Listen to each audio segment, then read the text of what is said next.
내 이름은 아스카. 남편 신지와 결혼해 아이를 낳았다. 아들 큐토는 4살이다. 아들의 이름은 지금 내 눈앞에 있는 시어머니가 억지로 지어주신 이름이다. 시어머니 왈. 외국인에게 인사할 때 I am 큐트라고 할 수 있잖니? 근사하지 않니? 라고 하셨다. 필사적으로 싫다고 했지만 이름 따위 뭐가 됐든 상관없으니까 어머니 기분 상하게 하지 마. 꼭 큐토로 해? 다른 이름은 안 돼? 며느리가 시어머니 말을 거역해서 쓰겠냐? 건방지게. 끝까지 이렇게 버티셔서 따를 수밖에 없었다. 읽을 수 있는 것만으로도 다행인 건가? 아들이 싫다고 하면 나중에 개명이라도 해야겠다고 생각 중이다.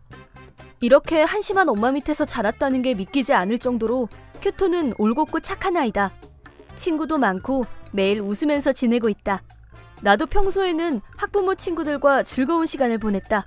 하지만 오늘은 나도 큐토도 웃을 수가 없었다. 왜냐하면 시댁에 오게 되었는데 도착하자마자 싫은 소리를 들어서 난 녹초가 되었고 시아버지와 시어머니가 큐토의 곁에 딱 달라붙어 계시는 바람에 큐토도 몹시 지친 상태다. 귀여워해 주시는 거면 괜찮겠지만 시아버지와 시어머니는 큐토를 귀여워한다기보다 평가하는 것이 목표인 듯 반복 학습을 시키고는 이것저것 지적하셨다. 남편이 명문대 출신이니 큐토도 같은 길을 걷게 하시려는 것 같은데 정도가 너무 지나치다. 큐토 피곤할 것 같으니까 이제 그만 쉬게 할게요. 아직 9시야. 좀 더 공부를 시켜야 큐토가 훌륭한 어른이 되지 않겠니? 네, 시어머니 말이 맞다. 아직 구구단도 못하다니 창피하구나. 우리 집 손주라면 유치원에서 나눗셈 정도는 할 줄 알아야지. 큐토는 그렇게 힘들게 공부시키고 싶지 않아요. 세상에, 욕심이 없구나.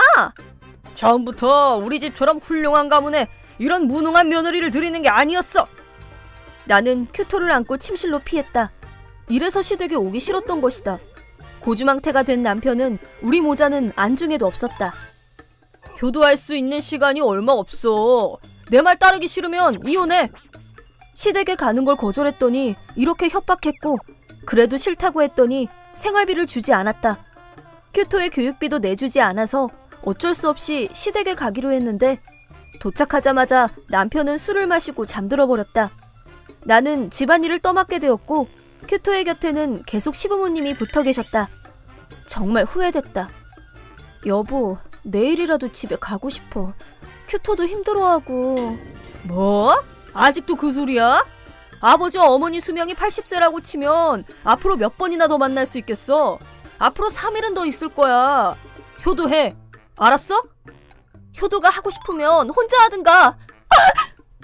주먹을 치켜든 남편으로 인해 몸이 움츠러들었다. 한 번이기는 하지만 예전에 술 취한 남편에게 맞은 적이 있었다. 시간이 지나도 사라지지 않는 멍이 너무 아프고 무서워서 견딜 수 없었다. 더 이상은 싫어. 공포 때문에 아무 말도 하지 못하고 다음 날도 난 시키는 대로 할 수밖에 없었다. 다행히 큐토는 근처에 사는 사촌이 놀러와줘서 아이들끼리 즐겁게 지냈다. 나는 혼자 집안일을 하느라 녹초가 되었지만 큐토가 웃고 있어서 마음이 놓였다. 하지만 방심해서는 안 될 일이었다. 엄마, 살려줘. 큐토? 세상에! 큐토! 날이 저물어갈 무렵 술 사와 라는 시아버지의 말에 마지못해 집을 나섰다. 큐토는 남편과 TV를 보고 있었기 때문에 괜찮을 거라고 생각했다. 그런데 집에 돌아왔더니 현관 앞에서 큐토의 가냘픈 목소리가 들린 것이다. 어둠 속에서 큐토가 눈에 깔려 있었다. 큐토! 바로 구해줄게. 어쩌다 이렇게... 큐토의 옆에는 삽이 놓여 있었다. 큐토를 덮친 눈은 필시 지붕에서 떨어진 것이겠지. 그런데 왜? 여보, 빨리 따뜻한 물 좀 받아줘. 큐토를 욕조해, 빨리!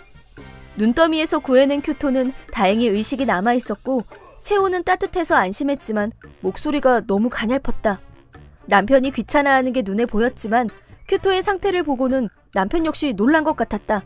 바로 따뜻한 물을 받아 큐토를 욕조에 넣었다. 도대체 어떻게 된 일이에요? 큐토에게 뭘 시키신 거예요? 뭐긴, 눈을 치우라고 했지. 보면 알 것 아니냐. 그러니까 제 말은 왜 이 밤에 혼자서 하게 뒀냐고요. 왜냐니?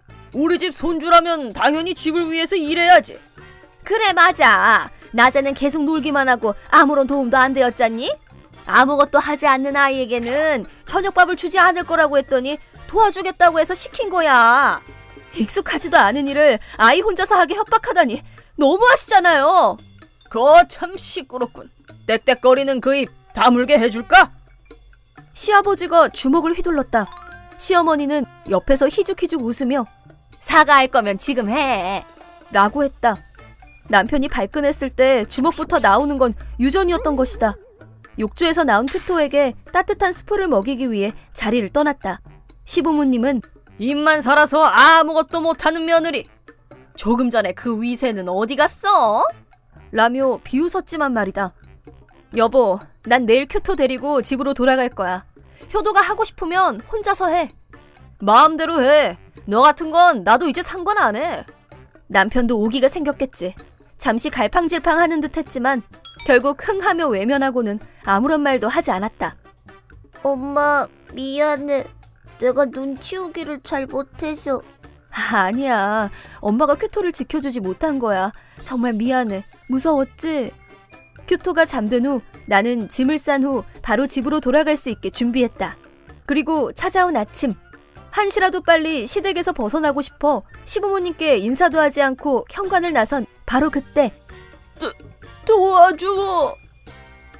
여기야. 여기. 도와줘.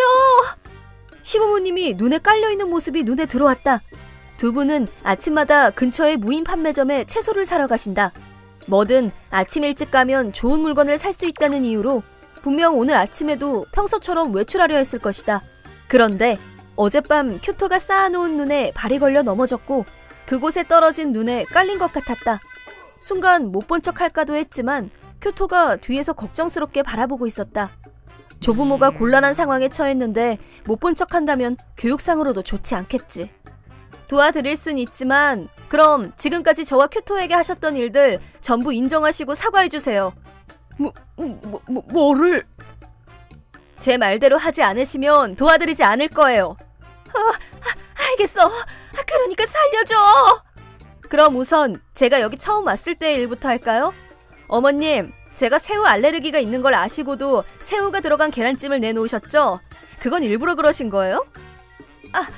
아니야. 그건 거짓말 하시면 도와드리지 않을 거예요. 일부러 그랬어. 미안해. 이번엔 아버님, 제가 안에 있는 걸 아시고도 욕실문을 여셨죠? 우연이라면서 만지신 것도 전부 일부러 그러신 거죠? 맞아. 잘못했어. 일단 기억나는 일들에 대해서 일부러 그러신 거죠? 라고 물으니 두 분은 벌벌 떨며 필사적으로 고개를 끄덕이며 대답했다. 마지막으로 큐토에게 눈을 치우라고 하신 건요? 라고 물으니 못난 손주에게 따끔한 맛을 보여주려고. 노력하지 않는 사람은 우리 집안의 일원이 될 수 없다는 걸 알려주려고. 눈에 깔릴 거라고는 생각 못했다. 이제 됐지 않냐? 살려다오. 더 이상 방치하면 동상에 걸릴 것 같아 어쩔 수 없이 난 두 분을 도와주었다. 그리고 두 사람이 집안까지 기어들어가는 것을 지켜본 후 큐토와 함께 집으로 돌아왔다. 우리를 뒤쫓아온 남편이 집에 들어오자마자 대폭발해서는 우리 부모님께 그런 짓을 하다니 용서 못해! 그건 내가 할 말이야. 나야말로 용서 못해. 아버님, 어머님이 큐토와 날 괴롭히신 증거는 확실하게 녹음해뒀어. 그렇지, 예전에 너한테 맞아서 멍 생겼을 때 받아둔 진단서도 있어. 지금 사과하지 않으면 아빠 친구인 변호사 아저씨와 상담할 거야.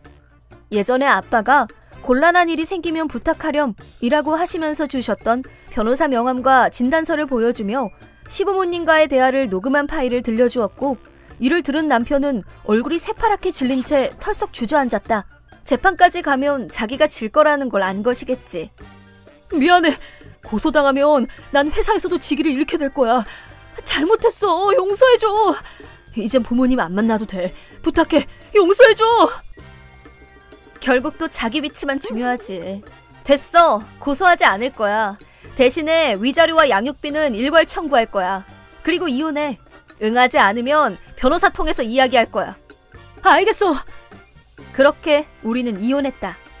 위자료와 양육비 합쳐서 근사한 신축집을 지을 수 있을 만큼의 돈을 받았다. 내가 집을 나온 후 집안일이라곤 전혀 할 줄 모르는 남편은 매일 너덜너덜 냄새나는 옷만 입었고 컵라면만 먹어서인지 급격하게 살이 쪘다. 회사에서는 아내가 도망갔다 라는 소문이 돌아 결국 회사를 그만뒀다고 한다. 다시 돌아와! 라며 울며 매달리길래 이제 와서 무슨 소리야? 라고 코웃음을 쳐주었다. 남편은 그 후 본가로 돌아갔지만 백수 아들은 우리 아들이 아니야. 나가! 우리 집안의 수치야. 살 집이 없어. 더 이상은 무리야. 라는 메시지를 보내온 후 연락이 끊겼다. 친척에게 들은 얘기로는 시아버지와 시어머니는 겨울이 끝나갈 무렵에 눈을 치우지 않아 떨어져 내린 눈에 깔려버렸다고 한다. 너무 참담해서 더 이상 자세히는 말 못해. 라는 결말을 맞았다고 한다. 백수 아들이라도 집에 들였다면 시부모님을 도와드렸을지도 모르는데 말이다. 이제 나와는 상관없는 일이니 잊을 생각이다. 그 후 큐토는 야구팀에 들어갔고 나 이 이름이랑 찰떡이라고 생각해. 라며 밝고 건강하게 지내고 있다. 이 아이를 가질 수 있게 해주고 이름을 지어준 것만 생각한다면 남편과 시어머니께 감사할지도. 시아버지께는 감사드릴 일이 하나도 없지만 어쩔 수 없다. 앞으로는 큐토와 둘이 힘을 합쳐 열심히 살 것이다.